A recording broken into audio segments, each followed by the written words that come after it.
Masechet Eruvin, résumé du Daf Gimel. La Gemara continue l'histoire de Rav. La Gemara continue donc ce que Rav disait, que la marloquette qu'on a vue dans la Mishnah, à savoir est-ce que je peux mettre la poutre à l'entrée du Mavoy au-dessus de 20 amot ou pas, c'est une question à savoir est-ce qu'on apprend de l'entrée du Echal qui faisait 20 amot de haut ou pas. Les Chachamim apprennent du Echal qui faisait son entrée, elle faisait 20 amot de haut. La Gemara pose là-dessus encore d'autres questions.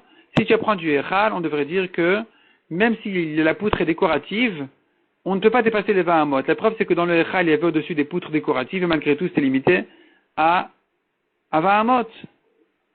Or, on sait bien que s'il y a une poutre décorative, Rav a dit que même au-dessus de 20 amot, à l'entrée du Mavoy, c'est bon.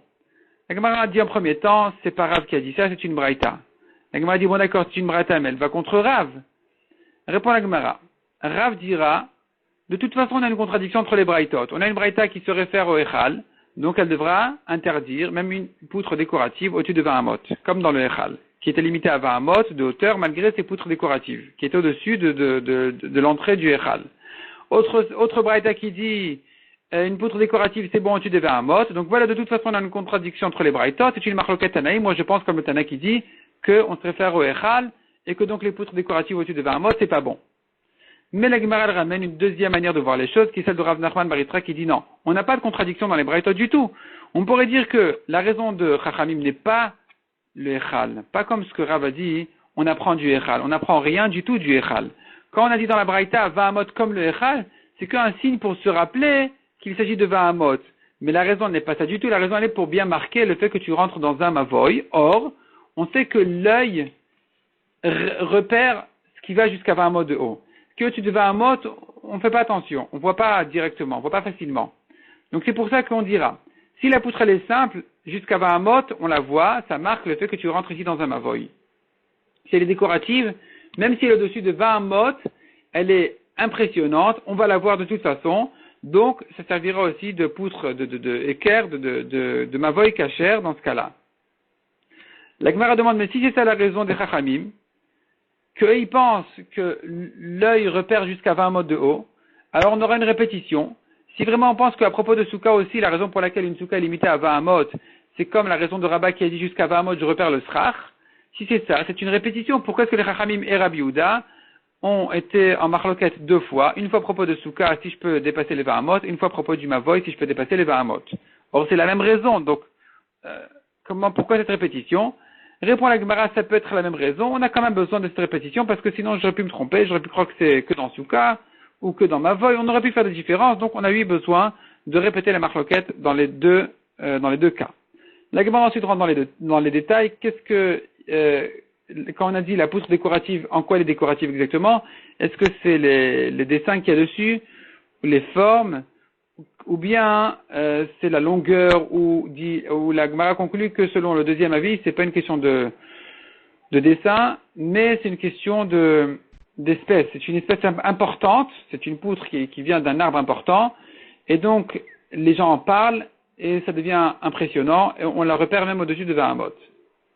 La Gemara ensuite vient traiter le cas d'une souka ou bien d'une poutre d'un mavoy, qui est en partie dans les 20 amot et en partie qui dépasse les 20 amot. La Gemara rentre bien dans les détails. Elle ramène d'abord deux versions, soit souka kacher mavoy pasoul, soit le contraire, mavoy kacher souka pasoul. La Gemara elle donne deux explications à chaque fois pourquoi cette différence. La Gemara elle ramène ensuite des marloktot, soit dans les deux cas c'est kacher, soit dans les deux cas c'est pasoul. La Gemara elle conclut selon Rava, dans les deux cas c'est kacher aussi bien dans mavoy que dans souka si elle est en partie dans les 20, en partie au-dessus des 20. D'ailleurs même plus que ça la Gemara dit. Si même la poutre elle est tout entière au-dessus des 20 amot, ou la souka, le srach il est tout entier au-dessus des 20 amot, tant qu'il frôle les 20 amot et que j'ai 20 amot d'espace d'air en dessous de la poutre, ou en dessous du srach, mais pas plus, c'est kasher. La Gemara ensuite ramène une marloquette à Baye Rava. Quand on donne les amot toujours, les amot qui nous servent de mesure de souka, de mavoy, ou même dans kilaïm, dans les mélanges d'espèces interdites, est-ce que ce sont des amot petites ou grandes? Selon Abaye, ce sont des amot, des fois de 5 tfachim, des fois de 6 tfachim. Et toujours on prend la khumra. Dans Souka et dans Mavoy, en général, plus tu dis petit, plus c'est une khumra, parce que tu limites les 20 amot, tu limites les 20 amot de hauteur, tu limites les 10 amot de largeur. toujours il faudra des petites amotes.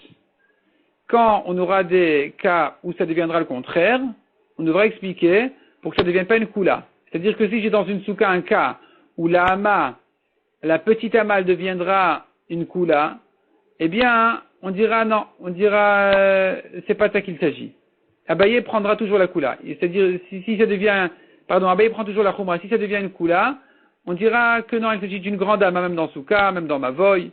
Inversement, dans kilaim, dans la lachot en général de mélange interdit où il faut faire des grandes distances entre une espèce et une autre espèce, là-bas on dirait qu'il faut utiliser des grandes amotes, de 6 tfachim, pas de 5 tfachim, de 6 tfachim cette fois-ci.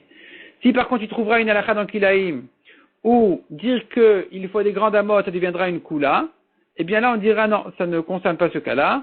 Dans ce cas-là, on va utiliser des petites amotes, ou bien il pense comme un autre avis qui ne mesure pas du tout en amotes là-bas. Donc ça c'est Abaye qui dit, est-ce que les petites amotes elles font 5 tfachim, les grandes amotes elles font 6 tfachim. Rava lui par contre il pense que toutes les amotes elles font 6 tfachim de toute façon. Simplement on a 6 tfachim larges ou 6 tfachim très très justes. C'est ça la différence entre souka et mavoy où en général on prendrait les petites amotes qui sont très justes, très, très limites, parce que ça sera ça la khumra. Donc quand tu donnes 20 amotes de hauteur, c'est pas très large.